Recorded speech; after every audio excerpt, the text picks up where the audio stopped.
Hi friends, welcome to my channel. ఇప్పుడు నేను చదివి వినిపించబోయే చందమామ కథ పేరు సారంగుడి వైరాగ్యం. సుదర్భ దేశంలో అన్ని రకాల దురాచారాలు ఉండేవి. అంటరానితనం ఉండేది. పంచములను ఊరికి దూరంగా ఉంచేవాళ్ళు. ఆడపిల్లలకు కట్నాలు పోస్తే గాని పెళ్ళిళ్ళు అయ్యేవి కావు.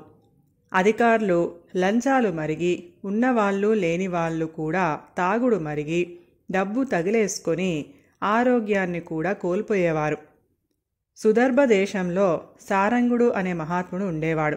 దేశంలో దురాచారాలు పోగొట్టాలి అంటే ప్రజలలో హెచ్చుగా ఉన్న నిరక్షరత నిర్మూలించాలని తీర్మానించుకొని అక్షరాస్యత పెంచడానికి, దురాచారాల నిర్మూలనకు పెద్ద ఎత్తున ఉద్యమం లేవదీశాడు.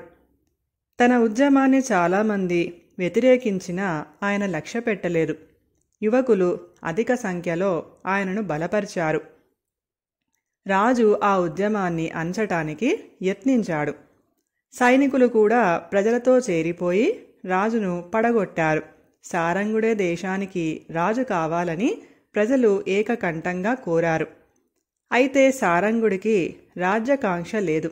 అతను తన అనుచరుల్లో ముఖ్యుడైన చరితార్థుడు అనేవాణ్ణి రాజుగా చేసి ప్రజల్లో ఎలాంటి దురాచారాలు తల ఎత్తకుండా చూసుకోవాలని చెప్పి తపస్సు చేసుకుంటానని అడవులకు వెళ్ళిపోయాడు.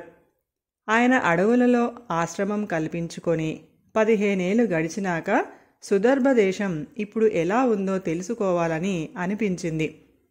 సారంగుడు చరితార్థుడి వద్దకు ఒక శిష్యుణ్ణి పంపి తనకు దేశ పరిస్థితిని చూడాలని ఉన్నట్లు కబురు చేశాడు.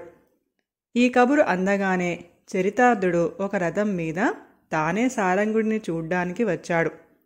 సారంగుడు తన ఆశ్రమాన్ని శిష్యులకు అప్పగించి చరితార్థుడి వెంట రథంలో వెళ్ళాడు. సుదర్భ దేశంలో సారంగుడికి గొప్ప స్వాగతం లభించింది. సారంగుడు పర్యటన చేసేటప్పుడు చరితార్థుడు ఆయన వెంట ఉన్నాడు. సారంగుడు కారాగారానికి వెళ్ళి అక్కడ ఉన్న ఖైదీలను చూసి వివరాలు అడిగాడు. వారిలో కట్నాలు తీసుకున్నవారు, తాగిన వాళ్ళు, లంచం తీసుకున్న ఉద్యోగులు, ఇతర నేరాలు చేసిన వాళ్ళు ఉన్నారు. రాజభటులు 1000 కళ్లతో నేరస్తులను పట్టుకుంటున్నారు. అందుచేత నేరాలు చేసి శిక్ష పడకుండా తప్పించుకోవటం కష్టమైపోతుంది అన్నాడు చరితార్థుడు. వీళ్ళు ఎంతకాలంగా కారాగృహంలో ఉన్నారు అని సారంగుడు అడిగాడు. మీ ఆశయాలను దృష్టిలో పెట్టుకొని శిక్షలు మరీ కఠినంగా ఉండకుండా చూస్తున్నాం. ఇలాంటి నేరాలకు 6 మాసాలు మించి శిక్ష ఉండదు. వీళ్ళు ఇక్కడికి వచ్చి వారం రోజులు అవుతుందనుకుంటాను అన్నాడు చరితార్థుడు.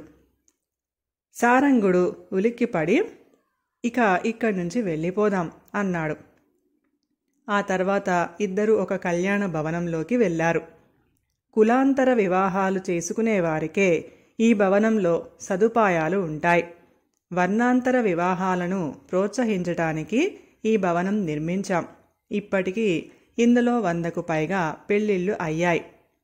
ప్రతి వివాహానికి 1000 వరహాలు బహుమతి ఇస్తూ ఉంటాం. 10 రోజుల క్రితమే ఇందులో ఆఖరి పెళ్లి జరిగింది. ఇలా చరితార్థుడు ఉత్సాహంగా ఒక్కొక్కటే చెప్పుకుంటూ పోతూ ఉంటే సారంగుడు కళ్ళు తుడుచుకున్నాడు. అవి ఆనంద బాష్పాలు కాబోలు అని అనుకున్నాడు చరితార్థుడు. అక్కడి నుంచి ఇద్దరు క్రీడాస్థలాలకు వెళ్ళారు. అక్కడ ఎందరో ఆడుతున్నారు. మహాత్మా, చూశారా, మీరు కోరిన మార్పు ఈ దేశంలో ఎంత త్వరగా వచ్చిందో అన్నాడు చరితార్థుడు. ఏమిటా మార్పు అని సారంగుడు అడిగాడు. ఇక్కడ ఆడుకునే వారిలో అగ్రవర్ణులతో పాటు పంచములు కూడా ఉన్నారు అన్నాడు చరితార్థుడు. వీరిలో పంచములు ఉన్నారని నీకు ఎలా తెలుసు అని సారంగుడు అడిగాడు ఆశ్చర్యపోయి. ఇక్కడ సవర్ణులు పంచములు ఆడుకోవాలి, అందుకే ఈ ఆట స్థలం ఏర్పాటు చేసి అంటరానితనాన్ని నిర్మూలిస్తున్నాం. తేడా తెలియటం కోసం అగ్రవర్ణులు నీలం రంగు దుస్తులు, పంచములు పచ్చ దుస్తులు ధరించి కలిసి ఆడుకుంటారు అన్నాడు చరితార్థుడు. ఆ మాటలు వింటూనే సారంగుడికి కళ్ళు నీళ్లు కమ్మి ఎటూ చూసినా ఆయనకు ఏమీ కనపడటం లేదు.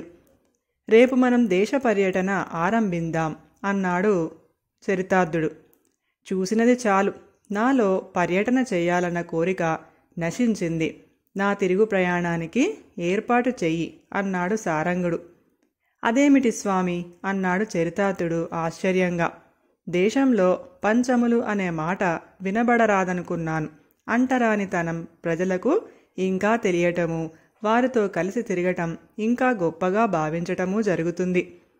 వర్ణాంతర వివాహాలకు ప్రభుత్వం బహుమతులు ఇస్తున్నదంటే ప్రజలు అలాంటి వివాహాలను ఇంకా ప్రారంభించలేదన్నమాట.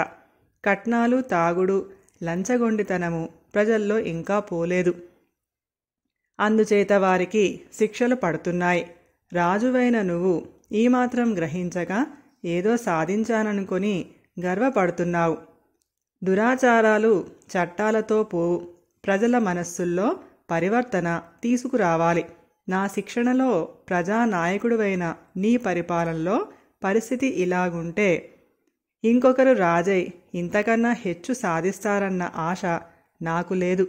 నిన్ను సరియైన ప్రజానాయకుడిగా భావించిన నా నిర్ణయం తప్పు. ఒకసారి తప్పు చేశాక మళ్ళీ తప్పు చేయనని నమ్మకం ఏమిటి? అందుకే నాకు విరక్తి కలిగింది. నీకు తోచిన విధంగా నువ్వు రాజ్యం ఏలు. నేను నా ఆశ్రమానికి పోతాను. మళ్ళీ సుదర్భదేశంలో అడుగు పెట్టను అన్నాడు సారంగుడు. కథ సమాప్తం. ఈ కథ గనక మీకు నచ్చినట్లయితే ప్లీజ్ లైక్ చేయండి, షేర్ చేయండి. మరిన్ని మంచి మంచి కథల కోసం మా ఛానల్ని సబ్స్క్రైబ్ చేసుకోండి. Thank you.